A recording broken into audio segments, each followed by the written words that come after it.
Other meetings that I had to take care of, so I apologize for being tardy. But I mean, I think So you to say it's disheartening, we already talked about what an option is. It's just not true. To throw that in our face is not accurate. what's disheartening is the comment of, let's just disband it. It's not our fault that people chose to live in a I don't place think like anyone this. said that. Nobody said that. No. It was said, Putting maybe words not in our here mouth, tonight. Ron. It might not have been said here tonight, but I've received messages from individuals who have made comments to that effect. Okay? So I apologize that this was perhaps not as known as it should be. I think we've tried to make great steps. We have a very open forum for our council. We have our live streamed meetings on YouTube. They can be watched every other Monday night, right from your home couch. That's something that didn't previously exist. You had to have channel 3 in order to watch them, channel 8, excuse me. Now you can watch them right from YouTube. They're all live streamed. Past meetings are up on the city's website that you can take a look at. All of our agendas and everything is public. I don't know that sending out a letter to everybody in town saying we're thinking about doing something at some point possibly in the future is a viable use of city resources. At least have consideration about the neighbors around. Today, I went to every neighbor that was home around, and nobody, not one, knew about it. Not one.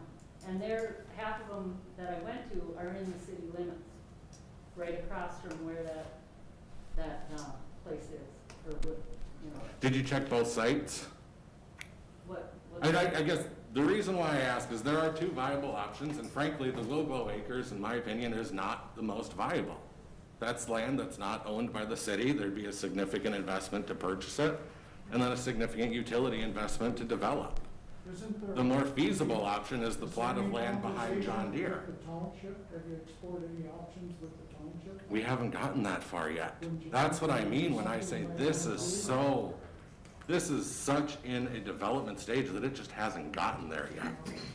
So, when the site is chosen, would it be expected that the city will be following EPA's regulations and requirements for environmental impact studies, public comment periods, occupation densities, traffic patterns into existing arterials and things like that? All that type of stuff will be addressed at that time. yeah, so Because one of the things required in EPA's requirements for this is that anybody within a certain distance of the development location is required to be informed in writing. Yep. Through the mail and notified that this is taking place, this is being proposed, there'll be a public hearing, this is the comment period. I've been involved in developing property.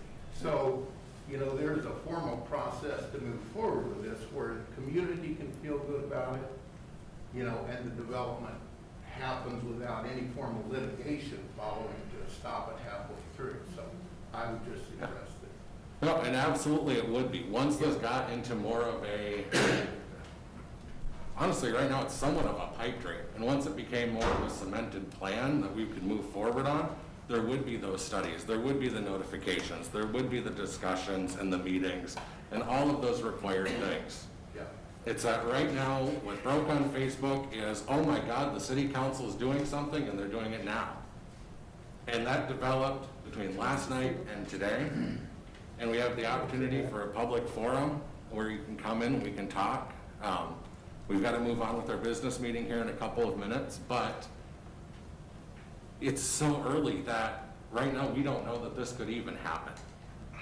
So what we wanted to do was figure out a plan of what's it going to look like, where's it going to go, who's this going to affect, what's the bottom line tax dollars wise, how's it going to affect the budget, because in a perfect world there'd be a way to do it with a $0 effect on the city, and we don't know that we can do any of that yet.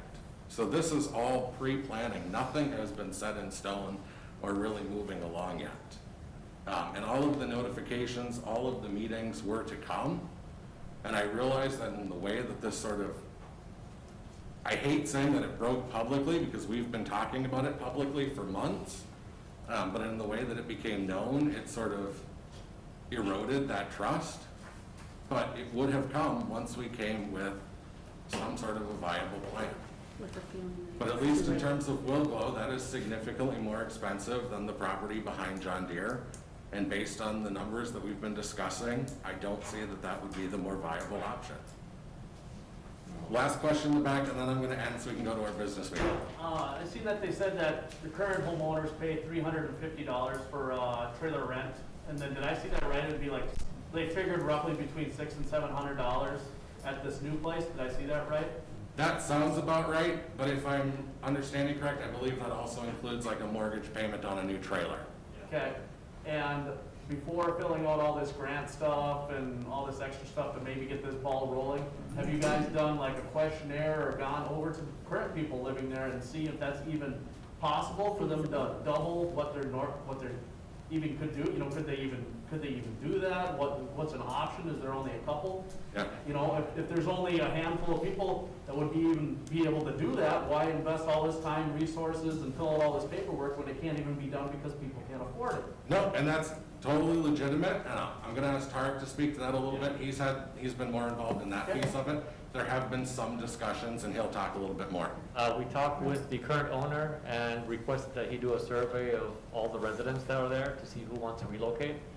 I think all but two said, or two of the mobile home residents said that they will relocate. The other two said no, they would find somewhere else to go. And of the residents that said they'll stay, they said that they would, you know, a lot of them are on fixed incomes. They want to make sure that their income does not increase. So one of the stipulations that we're saying to the current owner is that you need to find a way that if these people relocate, somehow their cost remains the same. And that's another thing that we talked to the state about, and the state has programs kind of like to help them subsidize the ownership or reduce their payments to make it equivalent. So that's where we are now. The owner's done a survey. Most of them said they would move. However, they would want to try to keep the payments about the same. And that's, you know, something that the homeowner, or sorry, the current owner and the state need to work on. I'm just One gonna, of the questions I have is that concerning the problems over there that exist currently are gonna follow whatever location you guys choose. And that's the concerning part. You know, we understand, you understand, there's problems over there constantly. So that's not gonna go away no matter what location you choose, so it's gonna follow, those problems are gonna follow any location. no, and there are hundreds of different variables that we need to look at and consider, and that's part of why this is so early on in the process. It's not something that's happening tonight. I don't think this is even on our agenda anywhere. I don't foresee a decision on this happening within the next 3 months. This is purely in the pre-planning stages. So, as we get closer, if something's going to move forward of it, certainly those meetings and those notices will be sent out.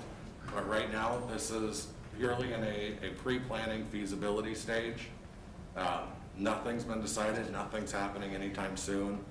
And as we learn more, we'll continue to post it in the agendas and discuss it during these open meetings. If it happens, But with who's that- likely gonna be the owner of it? Pardon me? If it does happen, who is gonna own the trailer park? Right now, it's owned by a private individual out of California. Yeah, but if you move it, So- will you keep it, ownership? I don't think the city's got any interest in owning it. At least I don't particularly have Well, an I'm not interest in owning impressed it. with So, where they run it right now, I don't know why you'd want him. so anyhow, it's 6:09. Typically, a forum comment stops at 6, so we've got to start our meeting. But I appreciate you all for coming. We do have 15 minutes before each meeting if you wanted to join us again in a couple weeks. So. Alright. That being said, it is 6:09, and I will call our council meeting to order.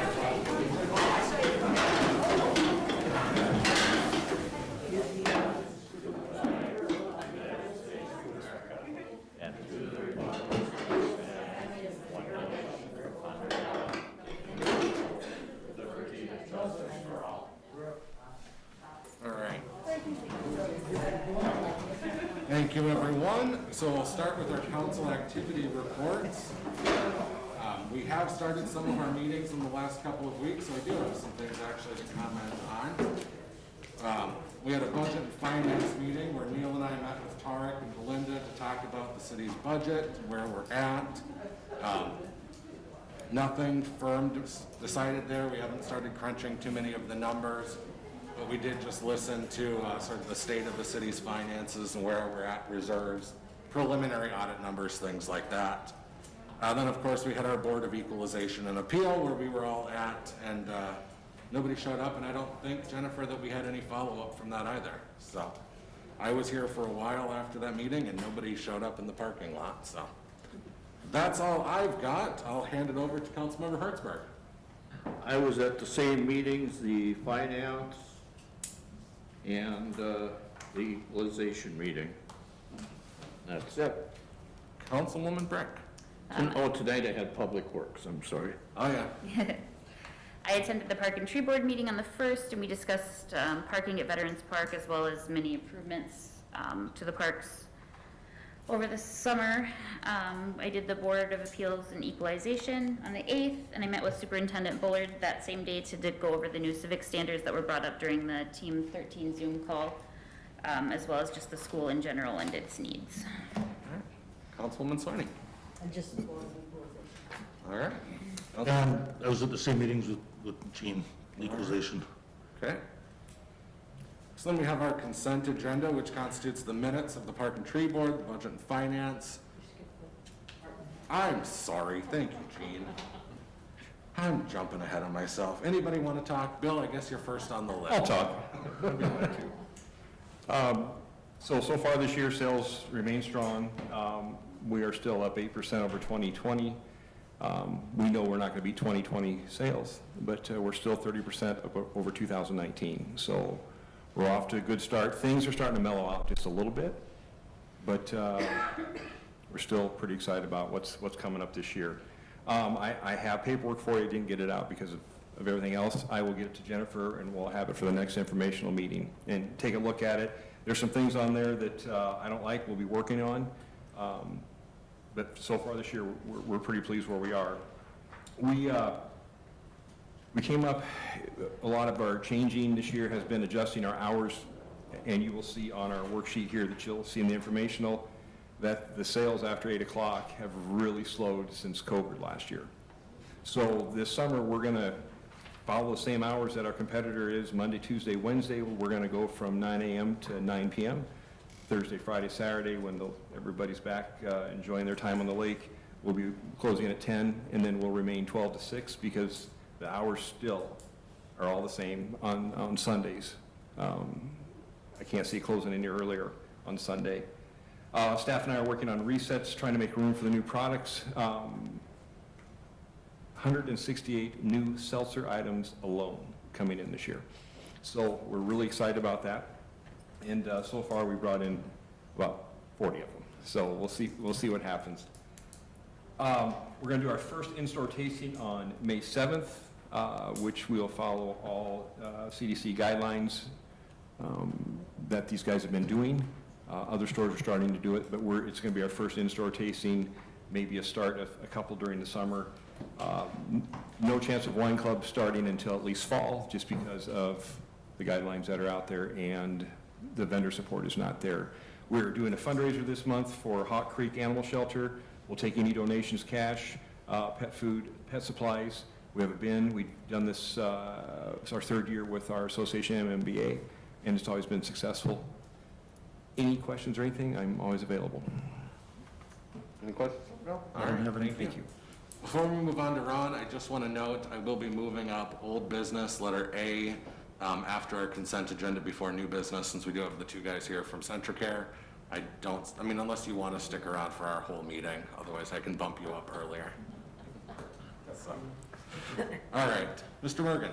Okay, thank you. First of all, the spring cleanup is the 24th with the scavenger days this coming weekend.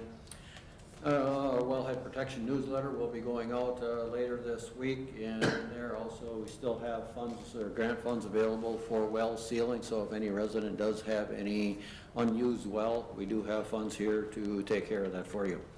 Compost site would like to remind all the users to watch the rules out there, and especially note that any branch or log over 4 inches is not allowed, and they do need to remove them. Parks, we're still accepting reservations down here. They are starting to come in a little bit now. We will be flushing hydrants on Wednesday and Thursday of this week. Over at the airport, with the warmer weather we previously had, we did see quite a bit of activity, and we are bringing in a load of fuel this week. Enclosed in our packets, you do see the electrical analysis of all our buildings. You know, we do have, I think it's 13 accounts with BHE. That is one of the solar providers, and I think it's 4 with Nordic. And it does have all the our solar credits in there. And then our 3 large accounts, for your information, the aeration pond, the irrigation, and our water treatment plant are all on our Excel interruptible rate. And that is whenever Excel runs into a situation where they need the extra power, we do have to curtail ours down to the 0 point, which we do have standby power units as backups there. Thank you. Thank you. Mr. Overfire. All right, I attended the same Park and Tree, Budget and Finance, and the Public Works, as were already mentioned. I also had a chance to participate in the Greater St. Cloud Development Corp. 10th Annual Meeting, which was virtually. And finally, I had a lovely tour of Centricare this week, so I got to see the entire facility, which was very impressive. Thank you. All right, then we have, now I can move on to the consent Like I agenda, said, which includes the minutes from the Park and Tree Board, the Budget and Finance meetings, the vouchers totaling $358,580.87, the resignation of the Park and Tree Board member, and then a training for the police department. Anybody seek to have anything pulled from the consent agenda? Otherwise, we're looking for a motion to approve. I'll make the motion to approve. I'll second it. I have a motion by Hertzberg, seconded by Soini to approve the consent agenda. Any discussion on that? Hearing none, all in favor indicate by saying aye. Aye. All opposed? None. That carries. Okay, on to old business with Centricare Health Painesville. Gentlemen.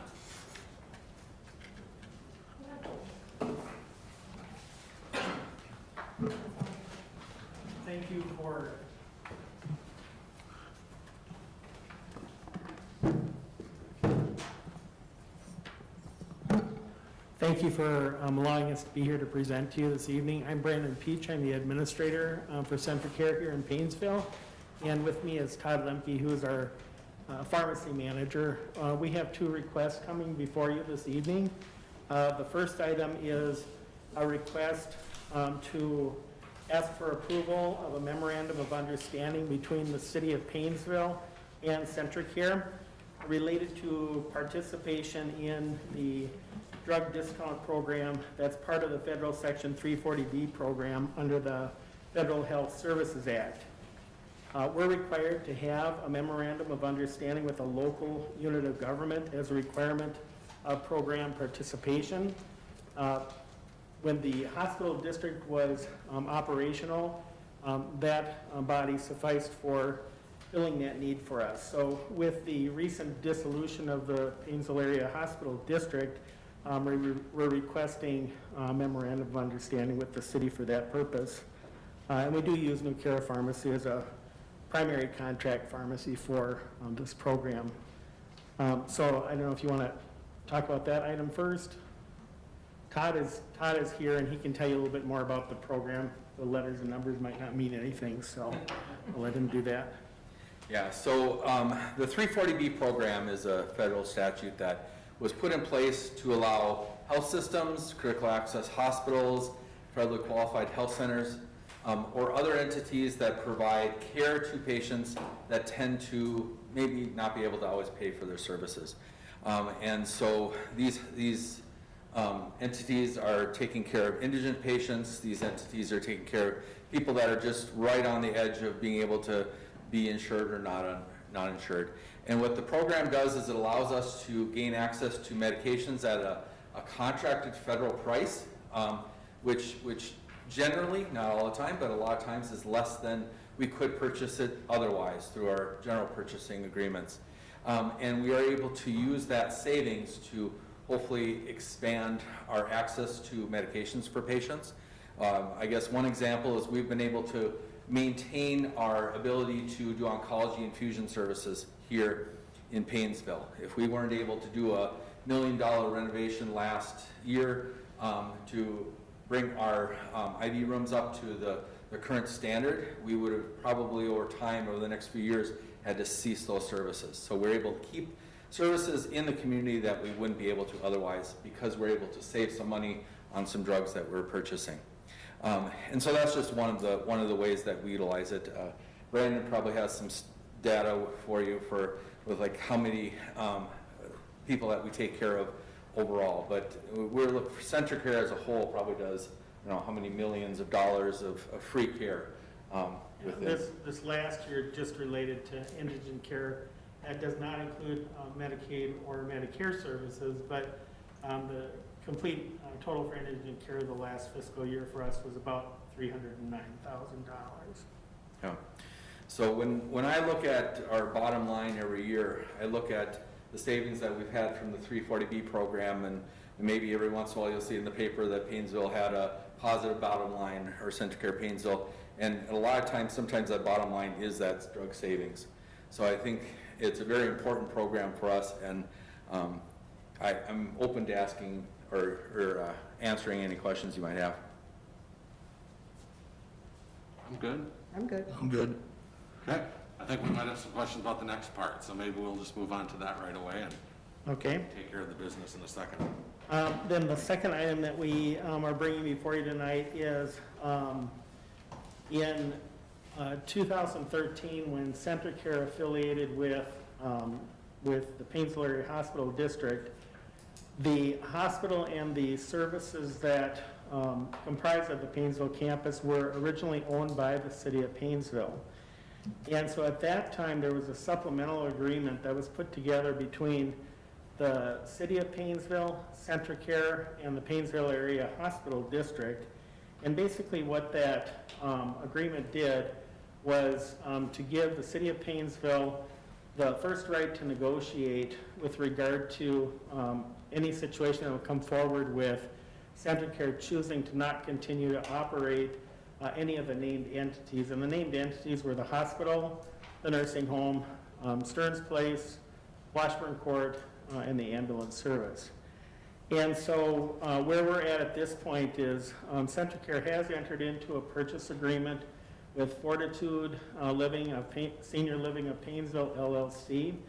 I'm sure you're familiar with them. They're the new organization that's constructing the new assisted living unit behind Flagpole Farm, I believe is their new name, just south of Highway 55.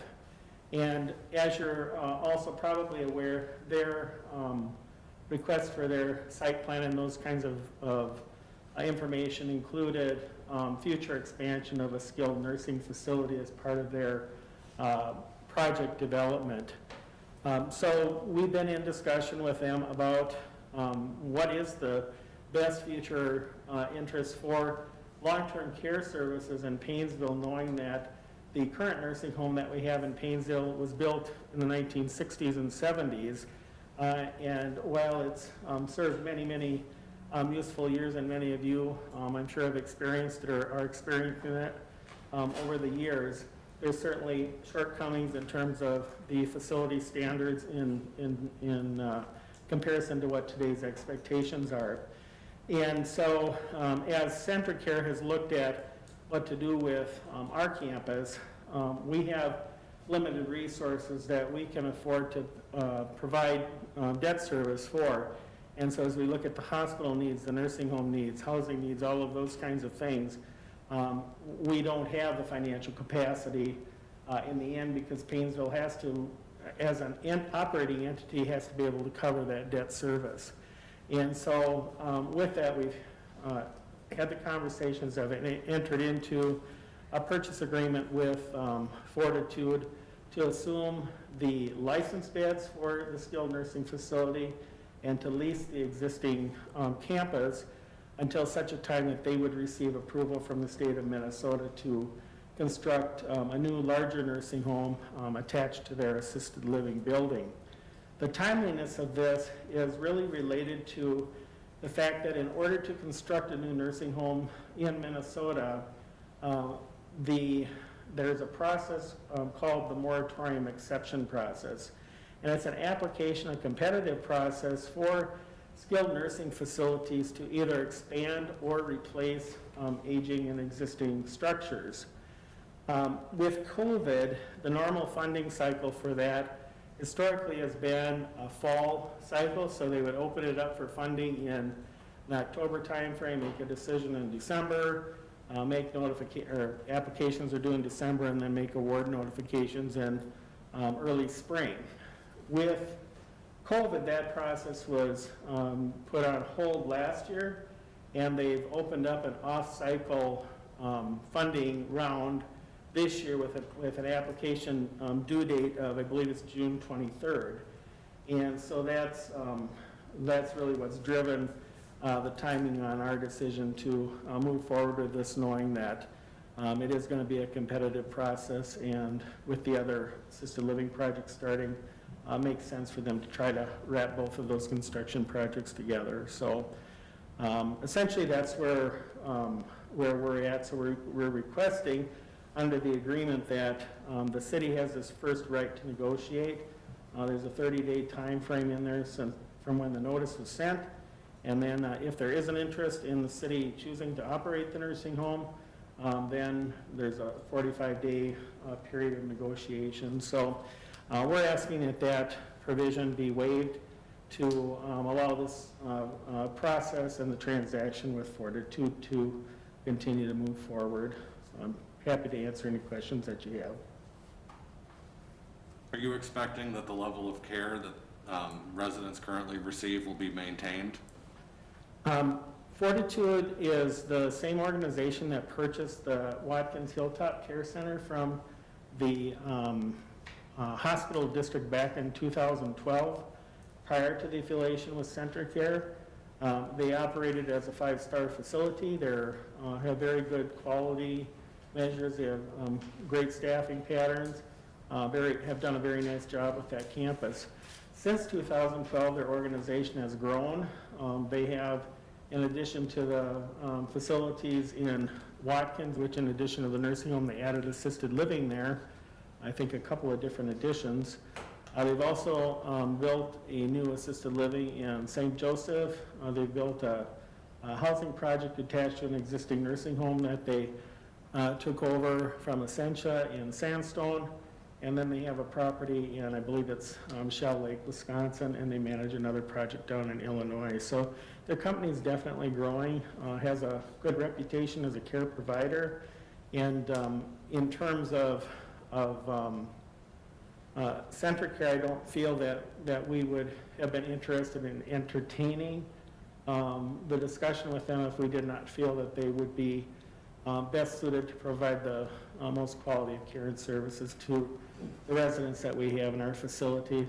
And likewise, treat the employees that would be transitioning to a new employer as well. So those are certainly considerations that we've taken in or kept in mind as we've worked through this process. Thank you. What's the goal for the changing hands for Fortitude taking over? Well, there's a couple of things. The main thing is that it allows for the likelihood of a new skilled nursing facility in Paynesville, which would mean that we would have coming up over the next couple of years, a new assisted living facility, a new skilled nursing facility, a new inpatient hospital area, and a remodeled clinic and specialty services area. And from my perspective, I look at that and I think that's about $40 million in private investment in the community and building the security that those services will continue to be available to the community for many years to come. What's the date that Fortitude is gonna take over the lease. The transition? Yeah. Well, it has to be prior to that June 23rd date. The date will be sometime prior to that. Right now, it's tentatively looking like it's probably either going to be May 31st or June 15th.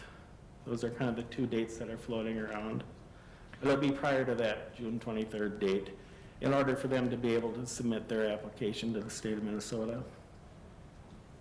Brendan, in the short run, they're gonna operate in your existing Yes. facility? Right. And do you, in your discussions, I don't know how many beds you currently have as compared to how many they're gonna build, is that something you've talked about? Yes, we currently have ownership of 52 licensed beds in Paynesville. We operate 40 of them. And the reason for that is in January of 2020, we transitioned to create more private rooms in the facility. We currently have 6 double rooms, and the remainder of the rooms in the care center are private rooms. And that's really out of demand and patient satisfaction need that's been expressed in the community. If you happen to be, we were able to keep the larger double rooms as double rooms, and there were actually 5 of those, and then one of the smaller double rooms that we kept to be able to bring us to a census of 40. However, if you were in the smaller double rooms, the second person in those rooms, because they're the 2 rooms are 1 bed by the window and 1 bed by the corridor side.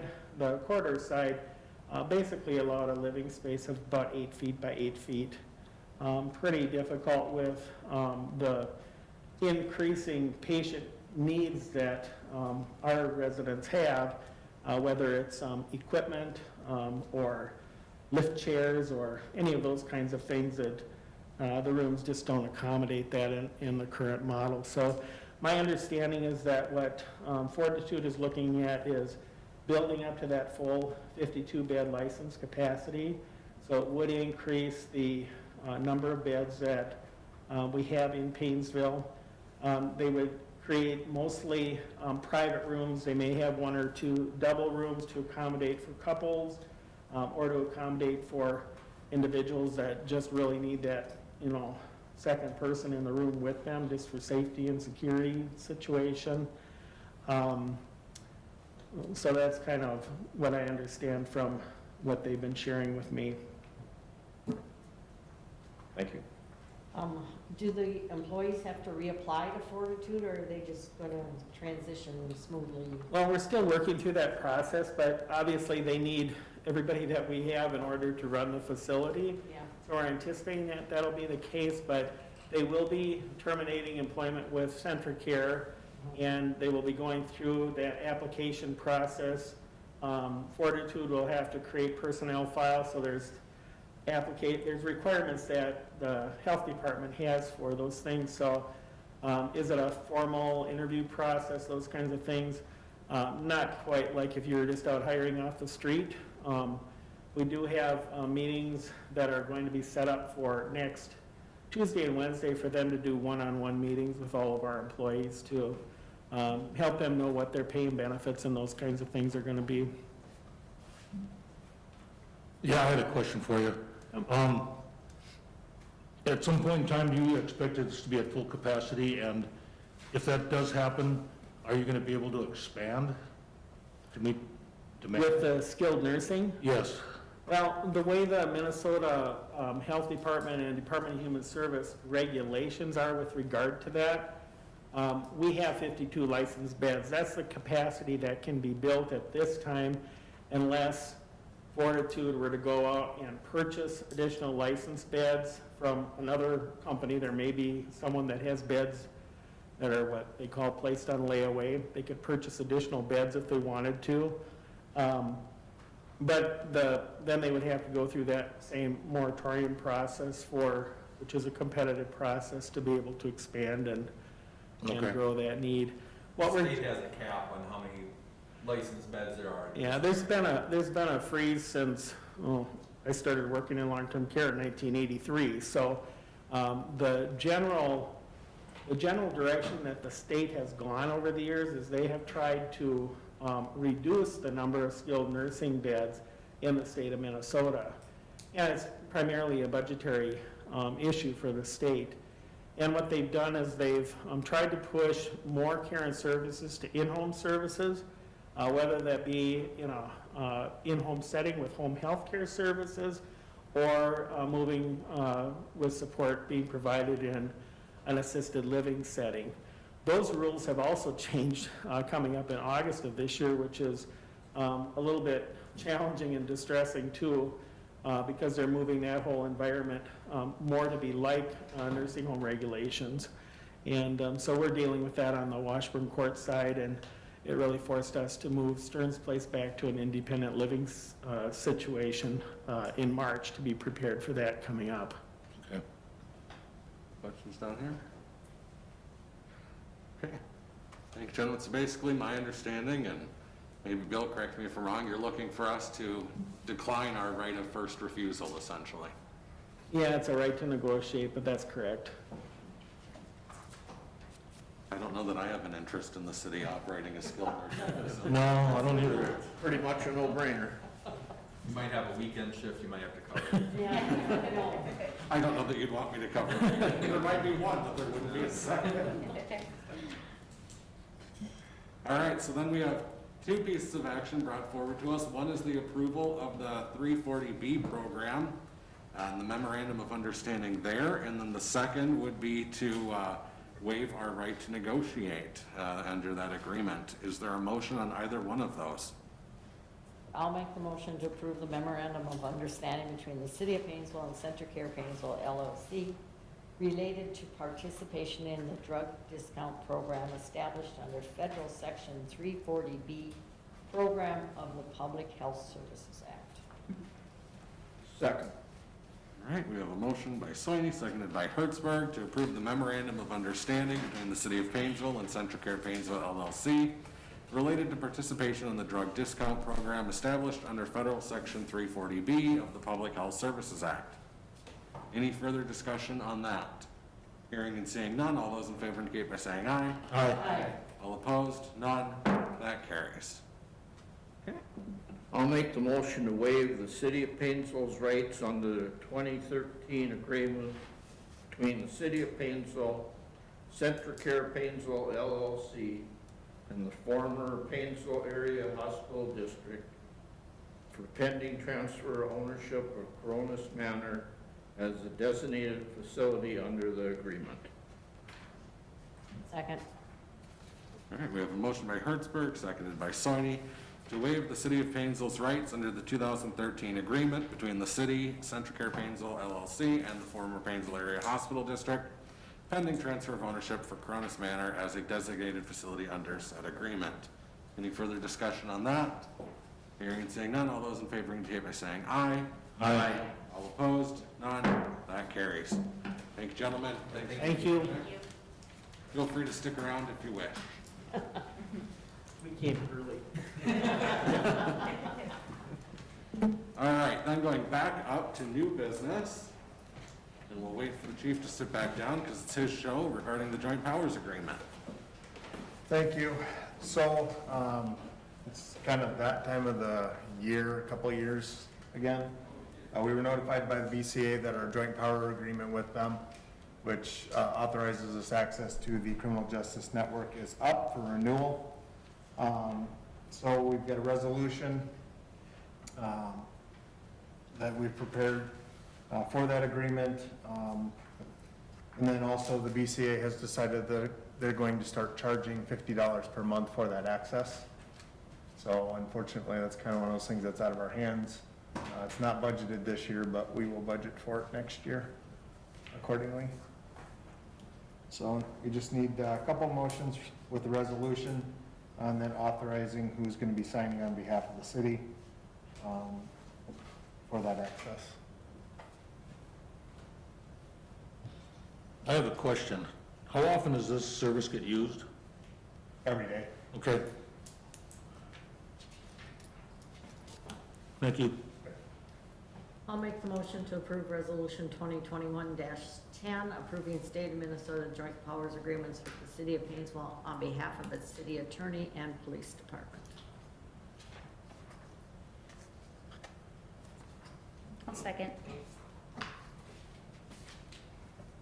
We have a motion by Soini, seconded by Brick, to approve Resolution 2021-10, approving state of Minnesota joint powers agreements with the city on behalf of its city attorney and police department.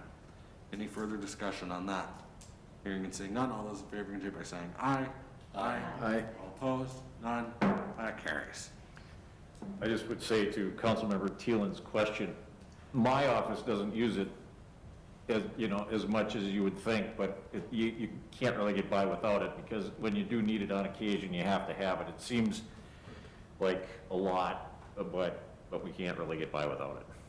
Yeah, and to tell you the truth, I'm not really all that familiar with it, that's why I just asked how often it got used. Yeah, I know the police. Thanks for clearing that up. They do use it like every day, I'm sure multiple times, but for me, it's a more rare occasion. Sure. So a lot of this is what it'll give us access, or it's what gives us access to motor vehicle files, you know, all that type of stuff that we run through the state system. This is what gives us access, everything we need for gun permits and, access to, you know, criminal history, stuff like that. That's all part of this, so. Okay. I'll make the motion to approve the renewal of the joint powers agreement between the city of Painesville on behalf of the Painesville Police Department and Minnesota BCA. Second. Motion by Hertzberg, seconded by Soini, to approve the renewal of the joint powers agreement between the city on behalf of the police department and the Minnesota BCA. Any further discussion on that? Hearing none, all in favor indicate by saying aye. Aye. Aye. All opposed? None. That carries. Okay. Court Data Services Subscriber Agreement. I'll make the motion to approve the court data services subscriber amendment to the CJDN, sounds like a radio station, subscriber agreement between the city of Painesville on behalf of Painesville Police Department and the Minnesota BCA. Second. We have a motion by Soini, seconded by Brick, to approve the Court Data Services Subscriber Agreement to the CJDN Subscriber Agreement between the City of Painesville on behalf of the Painesville Police Department and the Minnesota BCA. Any further discussion? All those in favor indicate by saying aye. Aye. Aye. All opposed? None. That carries. Thank you. I wonder how many listeners they'd have. You might have gained a couple tonight. All right, Veterans Park. Okay, the park board looked at adding a couple of amenities out at Veterans Park in the form of a couple of bench swings out there. Cost of each was $1,360. Park board looked at it and recommends the motion to approve that. Along with that, this was taken to the township, and the township has approved or went along with it, so they will pick up one of them, or half the cost of it. And also the township, we do have one item to finish up on the fishing pier, and that is the ramp to come up from our trail over to the dock. You know, it has to be ADA approved, and they also agreed to pick up half of that cost. So I'd like to thank the township for making that donation. Ron, that means you gotta do something different than the old dock, or I thought that's what we were using. Well, that is correct, that's what we're using, but we have to get from the trail to that dock. Oh. So that's about probably 30 feet of concrete that's gotta be poured, and it's gonna be about 6 feet wide. And the township's going half on that also, or? That is correct, yes.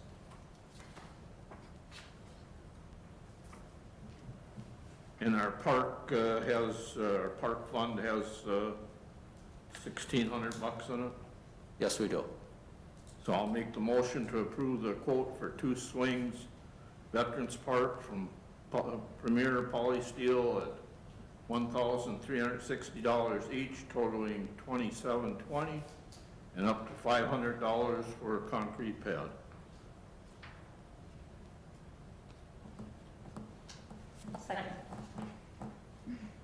We have a motion by Hertzberg, seconded by, I'll give it to Megan, to approve the quote for 2 swings at Veterans Park from Premier Polysteel at $1,360 each, totaling $2,720, and up to $500 for concrete. Ron, is that $500 in concrete per swing or total? No, that would be total. That would be total, okay. I have a question for you on this one. Do you think in the motion we should put down that the township will be paying for half of this? Not that it's gonna really make a whole lot of difference, because I'm sure we all understand it's gonna happen, but just to keep it in the motion. Is that an amendment? Pardon me? Are you offering an amendment? Sure. Okay. Make the amendment that this will pass through with the understanding that the township, Painesville Township will cover half the costs. Are you willing to consider that a friendly Sure, amendment? that's fine. Okay. So the motion is to approve the quote for 2 swings at Veterans Park from Premier Polysteel at $1,360 each, totaling $2,720, and up to $500 for concrete with contribution towards those costs from the township. Any further discussion on that? All in favor indicate by saying aye. Aye. All opposed? None? That carries. All right. Ron again with the bench. Another bench. Oh, I'm sorry, this is, you get to talk. Yeah. Yes, the Lions Club wants to put a granite bench on the Cronus Recreational Trail near the car wash, and they would like us to purchase the bench, and they will reimburse us for the full amount. And, yeah, so they, before they can order their bench, they need to make sure that, or before they put the order in, they need to have it paid for first. I guess just to note, this will go right along the trail on, along Veterans Drive, right by the car wash. Yep. I think the reason, the convoluted reason that they want to do it that way is because they want to use funds from their gambling, and so they have to be giving them to a government entity or a 501c3. That's why they're asking for you to do that way. And the cost that's referenced on here does include the foundation for that as well. Yeah.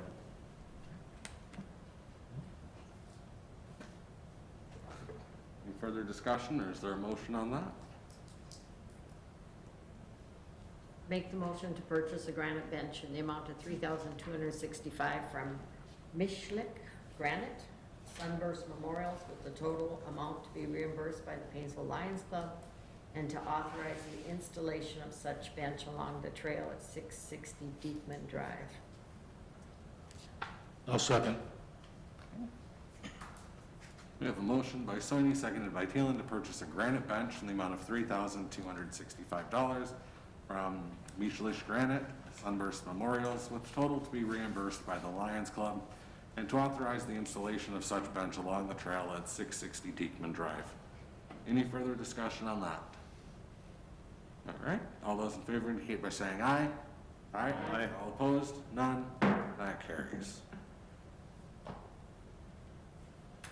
Okay, Mr. Ludwig.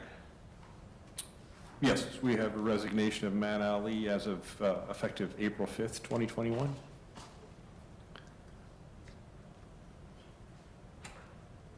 Motion to accept the resignation of Matt Alley, liquor store clerk, effective April 5th, 2021. Second. Motion by Sony, seconded by Hertzberg, to accept the resignation of Matt Ali, liquor store clerk, effective April 5th, 2021. Any discussion? Not that we have a choice. All in favor indicate by saying aye. Aye. All opposed? None? That carries. All right. And you want to replace it? Well, yes, I'm looking to do two different things. I'd like to hire, hopefully, a college kid to work just for the summer hours, sometime after fishing opener, hopefully through Labor Day, up to 28 hours a week at the grade 1 step, $10.77 an hour.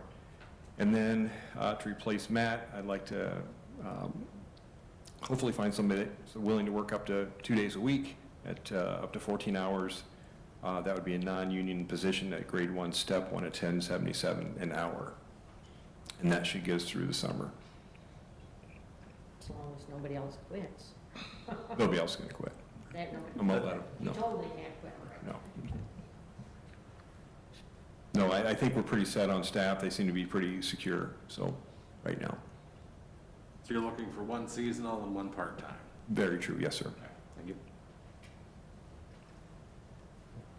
Motion to start the hiring process for one part-time seasonal 67-day employee to work from mid-May through Labor Day, up to 28 hours per week, and a part-time employee up to 14 hours per week, and create an eligibility list. Second.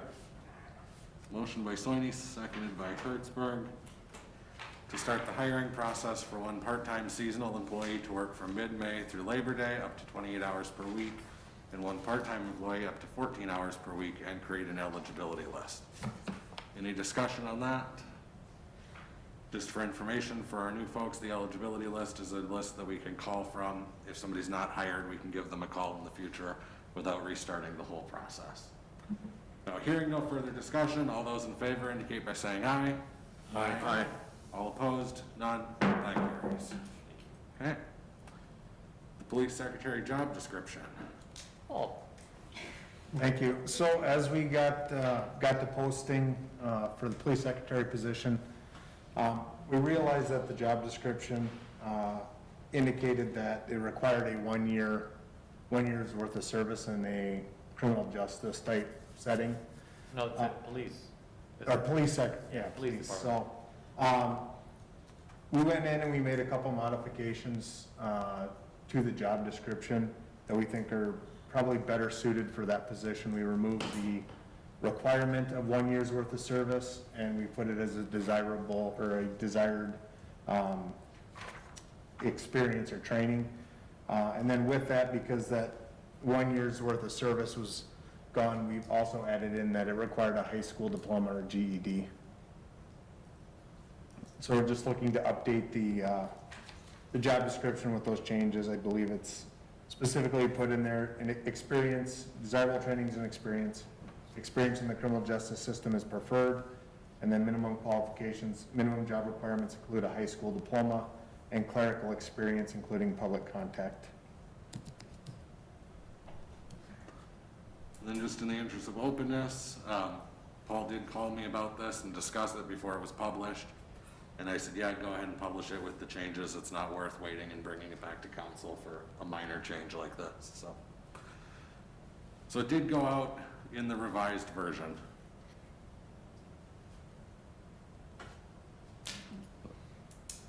I'll make the motion to approve the revised part-time police secretary position job description. Second. We have a motion by Soini, seconded by Thielen, to approve the revised part-time police secretary job position. Any discussion on that? Hearing and seeing none. All those in favor indicate by saying aye. Aye. All opposed? None. That carries. Then we have our informational, which includes the electrical billing analysis that Ron told us about earlier, the solar rewards, the environmental hearing notices included on there, our investment and other reports, along with our police department reports. And then with that, concluding all of our business, we do stand adjourned. Thanks, everyone.